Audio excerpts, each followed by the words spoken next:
দুনিয়ার হিন্দু, দুনিয়ার হিন্দু। তার কারণ আসলে হিন্দু বলে ওভাবে কিছু হয় না। যেমন ধরুন আপনারা মাথায় রাখবেন, ঔরঙ্গজেব আর শিবাজির যখন যুদ্ধ হয়েছে তখন কিন্তু ডেক্কানে 400 জন ব্রাহ্মণ ঔরঙ্গজেবের হয়ে যজ্ঞ করেছে, এবং মানে ঔরঙ্গজেব যাতে যুদ্ধে যেতে তাদের যে রিচুয়ালস, 400 জন ব্রাহ্মণ যজ্ঞ করেছে ঔরঙ্গজেবের হয়ে। কিন্তু শিবাজি কিন্তু আর যে সে যখন রাজা হিসেবে অভিষিক্ত হবে, সে কিন্তু কোনো ব্রাহ্মণকে খুঁজে পায়নি তাকে রাজা হিসেবে অভিষিক্ত করার জন্য।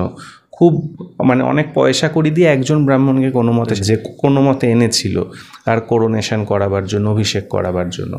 তাহলে বিষয়টা হলো কেন ব্রাহ্মণরা ঔরঙ্গজেবকে সাপোর্ট করছিল? কারণ ব্রাহ্মণদের চোখে ঔরঙ্গজেব অথবা মোগল, উজবেকিস্তান থেকে এসেছিল মোগলরা, ওই সেন্ট্রাল এশিয়ানরা ছিল এক ধরনের ক্ষত্রিয়। ওটা ব্রাহ্মণরা মনে করতো ওটা ক্ষত্রিয়। আর লোকে ঔরঙ্গজেব বা মোগলরাও এগুলো খুব একটা ডিস্টার্ব করতো না, কারণ তাদেরও ব্রাহ্মণদের দরকার হতো খাজনা আদায়, প্রজাদেরকে সঙ্গে নানা ধরনের যে ট্রিটি করার জন্য। দেখুন, আপনাদের আগে এটা বুঝতে হবে যে হিন্দু বলে আদৌ কিছু মানে যে হয় কি না হিন্দুদের চোখে, এটা মাথায় রাখতে হবে যে মূলত তুর্কি, পাঠান, আরবরা এখানে আসার পর ত্রয়োদশ শতকের শেষে বা ত্রয়োদশ শতকের শুরুতে এই অঞ্চলের মানুষকে মূলত হিন্দু বলে ডাকা শুরু করে। তার আগে কিন্তু এই অঞ্চলের মানুষ নিজেদের হিন্দু বলে জানতো না। তো আস্তে আস্তে করে ব্যাপারটা এরকম হয়ে যায় যে তাদের চোখে যে মানে ওনারা মুসলমান এবং যারা আদার্স তারা হিন্দু, এইভাবে জিনিসটা হয়েছে। শুধু তাই নয়, যেহেতু হিন্দু কথাটা অর্থ খানিকটা খারাপ অর্থে, কারণ যে তুর্কিরা হলো যে বিজয়ী এবং যারা এখানে পরাজিত নেটিভ তারা হলো হিন্দু, এইভাবে কিন্তু জিনিসটা তৈরি হয়েছিল। সেই জন্য এখানকার যারা মানুষ, বিশেষ করে উচ্চবর্ণীয়রা নিজেদেরকে হিন্দু বলতো না। তারা নিজেদেরকে হয় ব্রাহ্মণ, নয় কায়স্থ, নয় ক্ষত্রিয়, নয় বানিয়া অথবা বেনে, এইভাবে তারা দেখতো। এটা সবার আগে বুঝতে হবে। অথবা কিনা যে রাজপুত, আপনি জানেন হিন্দি হার্টল্যান্ডে আছে, তারা কিন্তু হিন্দু কথাটাই তাদের কাছে একটি ডিরোগেটরি ওয়ার্ড ছিল। এটা মূলত হলো ইংরেজরা আসার পরে এই সমস্ত অমুসলিম সম্প্রদায়গুলোকে যে হিন্দু নামে ঐক্যবদ্ধ করা হয় আদমশুমারিতে 1821 সালে। তার আগে অবধি এখানকার মানুষ নিজেদের পরিচয় হিন্দু বলে দিত না, বিশেষ করে উচ্চবর্ণরা দিত না। তারা তাদের নিজস্ব যে ট্রাইব ধরেই নিজেদের পরিচয়টা দিত। তো যাই হোক না কেন, 1821 সালে বা তার একটু আগে থেকে যে হিন্দু বলে পুরোটা একসঙ্গে যে একটা কম্বাইন করা হয়েছে, এটা করার মূল কারণ ছিল ব্রিটিশরা মনে করেছিল যে তারা যেহেতু মোগল বা তাদের উত্তরসূরি মুসলিমদের কাছ থেকে পাওয়ারটা নিয়েছে, সেজন্য মুসলিমরা একদিকে আর অমুসলিম, যাদেরকে ব্র্যাকেট করা হয়েছে হিন্দু, তারা আরেক দিকে, এইভাবে জিনিসটাকে করা হয়। এবং সেই সময় ইংরেজরা যেহেতু শাসক ছিল, তাদের আনুকূল্য পাওয়ার জন্য মূলত উচ্চবর্ণরা হিন্দু কথাটাকে অ্যাকসেপ্ট করে। তার আগে অবধি এটা ছিল না। তো যেহেতু হিন্দু বলে তার মানে আসলে কিছু হয় না, এটা মূলত ইংরেজদের তৈরি করা একটা ব্র্যাকেটেড জিনিস। এবং এরপরে এখানে হিন্দু কোড অফ ল আনা হয়, হিন্দু আইন নামে ইংরেজরা একটা আইন আনে, যেটা সবার ওপর চাপানো হয়। এবং যে আইনটার সঙ্গে কিন্তু অ্যাকচুয়ালি আমাদের যে পুরনো সনাতনী আইনেরও কোনো মিল নেই। যেমন ধরুন দেখবেন হিন্দুরা একটার বেশি বিয়ে করতে পারে না, কিন্তু আপনি যদি হিন্দুদের পুরনো আইন দেখেন, সেখানে কিন্তু একাধিক বিয়ে হিন্দুরা মানে হিন্দু পুরুষ করতে পারত। আপনি যদি হিন্দু দেবতাদেরও দেখেন, কৃষ্ণকে দেখেন, অনেক দেবতা আছে যাদের কিন্তু একাধিক বিয়ে আছে। সুতরাং অথচ আমরা দেখতে পাচ্ছি যে হিন্দু আইনে সেটা নেই। তার মানে কি, এই আইনগুলো কিন্তু অ্যাকচুয়ালি খ্রিশ্চান ল, সেগুলো কিন্তু ব্রিটিশদের চাপানো ল। তার মানে অ্যাকচুয়ালি হিন্দু বলে কিছু হয় না, যেটা ব্রিটিশদের তৈরি করা একটা জিনিস, যেটা পরে এখানকার যারা উচ্চবর্ণ তারা ইংরেজদের আনুকূল্য পেতে সেটাকে অ্যাকসেপ্ট করেছে মাত্র। এখন সেটা একটা বিশেষ প্রেক্ষাপটে এটা অ্যাকসেপ্টেড হয়েছে। আবার অন্যদিকে যারা নিম্নবর্ণ অথবা কিনা মধ্যবর্ণের মানুষ, তারাও আবার এটাকে অ্যাকসেপ্ট করেছে এটা ভেবে যে আমি বোধহয় তাহলে উচ্চবর্ণের সমান হতে পারবো through Hindu identity.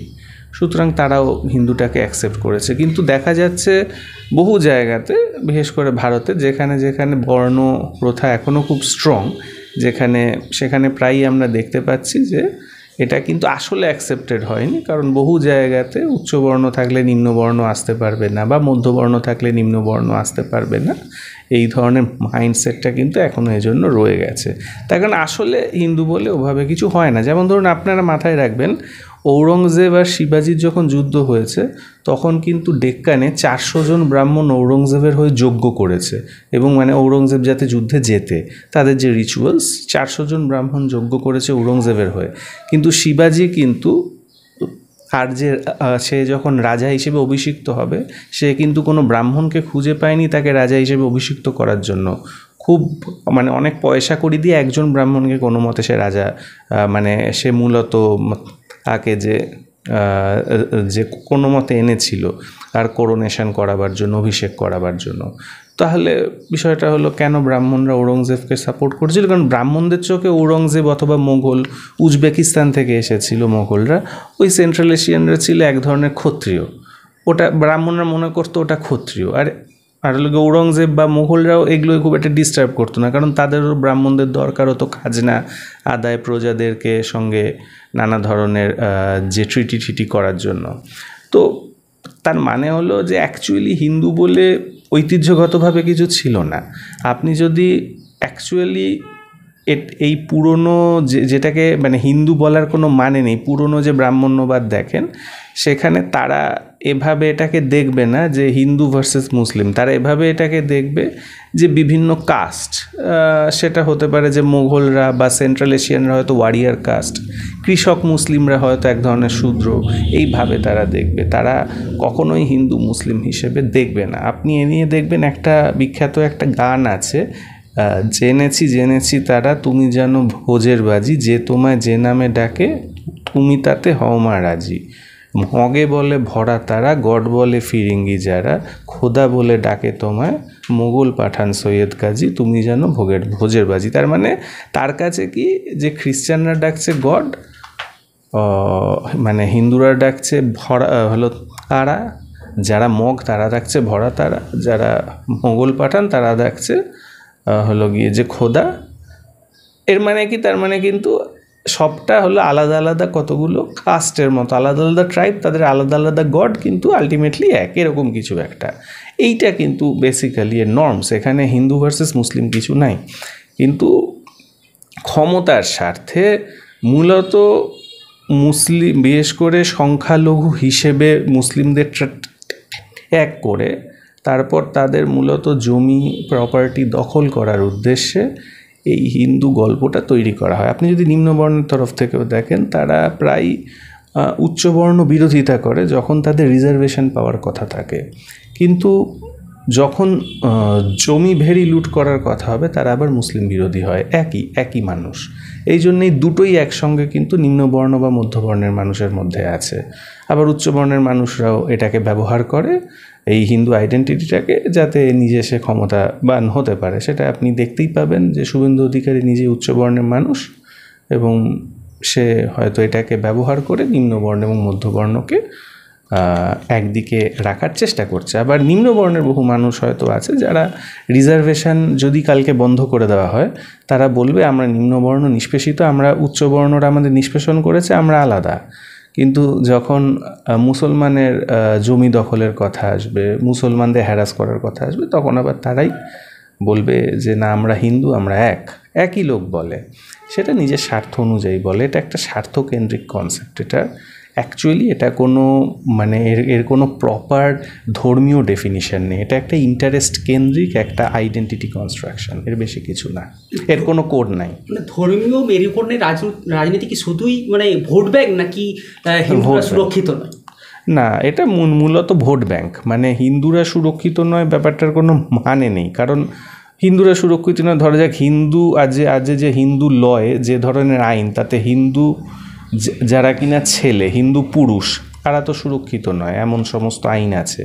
In a sense কোনো পুরুষকে কোনো মেয়ে যখন তখন শ্লীলতাহানির কেস দিতে পারে, তো পুরুষ, তাহলে হিন্দু পুরুষ তো সুরক্ষিত নয়। বা আমরা যদি খোরপোশের আইন দেখি, সেখানে যেভাবে মেয়েরা উল্টোপাল্টাভাবে অনেক সময় খোরপোশ চায়। কিছুদিন আগে একজন পুরুষ আত্মহত্যাও করে, আমি নামটা ভুলে গেলাম ওই পুরুষটির, আমি পুরুষটির যে নামটা মাথায় আনতে পারছি না। তার যেটা হয়েছিল যে তাকে জাজ আরও খোরপোশের টাকা দিতে বলেছে এবং সে বলেছিল আমার সুইসাইড করা ছাড়া উপায় থাকবে না, এবং সে বাধ্য হয়। তো এরকম তো প্রচুর ঘটনা ঘটছে।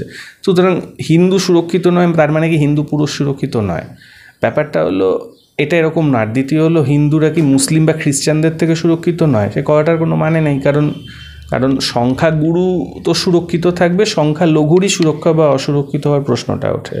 কিন্তু আমরা দেখেছি এক্ষেত্রে যে বলা হচ্ছে সুরক্ষিত না, আসলে তা না। এটার মানে হলো হিন্দুদের, বিশেষ করে হিন্দু যারা কিনা রাজনৈতিক নেতা, তারা যেটা বলতে চাইছে যে তুমি মুসলিমদের মেরে তাদের জমিজমা কেড়ে নাও, তার মানে তুমি সুরক্ষিত নাও তা না, তুমি অন্যকে অসুরক্ষিত করো।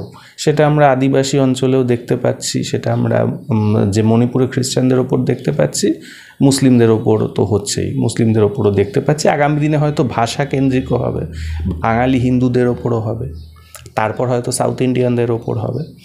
এটা হবে, এটা চলবে। বাঙালির যে ঐক্য সেটা কি ভেঙে গেছে রাজনীতি করতেছে? দেখুন, জিনিসটা হলো যে বাঙালির ঐক্য আমরা দেখেছি এর আগে একবার ভাঙতে 1947 সালে। ইউনাইটেড বেঙ্গল তখন হয়নি। ইউনাইটেড বেঙ্গলের পক্ষে সমস্ত মুসলিমরাই মোটামুটি ভোট দিয়েছিল, মুসলিম যারা রিপ্রেজেন্টেটিভ তৎকালীন 1946-47 সালের যে ইয়েতে ছিল, যে রিপ্রেজেন্টেটিভ বডি বেঙ্গলের ছিল। কিন্তু হিন্দুরা অধিকাংশ, বিশেষ করে পশ্চিমবঙ্গের হিন্দুরা কিন্তু আলাদা হওয়ার পক্ষে ভোট দিয়েছিল। সুতরাং বাঙালি হিন্দুরা 1947-এই কিন্তু বাঙালি ঐক্য ভেঙেছিল, এটা মাথায় রাখা দরকার।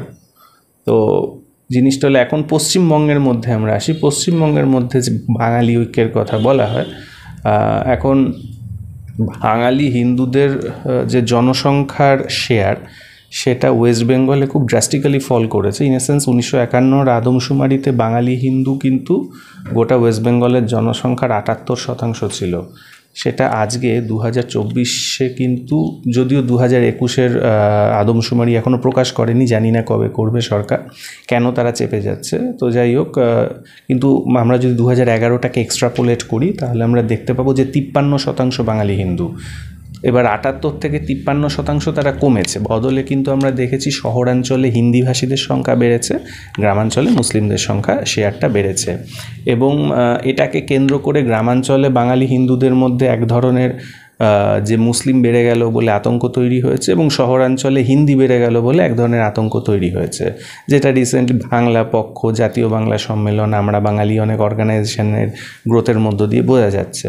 কিন্তু অ্যাজ এ হোল বাঙালি হিন্দু যেহেতু একটা ক্ষয়িষ্ণু জাতি পপুলেশনের দিক থেকে, এদের যেহেতু পপুলেশন শেয়ারটা ফল করছে, সেজন্য এটা বলাই যেতে পারে যে মানে বাঙালি মুসলিম পপুলেশন শেয়ারটা বাড়ছে। তো এটা সাধারণত একটা কনফ্লিক্টিং সিনারিও তৈরি করছে। আমার যেটা ধারণা, শহরাঞ্চলের বাঙালিরা হলো গিয়ে যে মুসলিমদের সঙ্গে থাকবে, বাঙালি মুসলমানদের সঙ্গে থাকবে, তারা মূলত হিন্দিভাষী হিন্দু বিরোধী হবে। কিন্তু গ্রামাঞ্চলের বাঙালিদের মধ্যে মুসলিম বিরোধিতাটা বেশি থাকবে।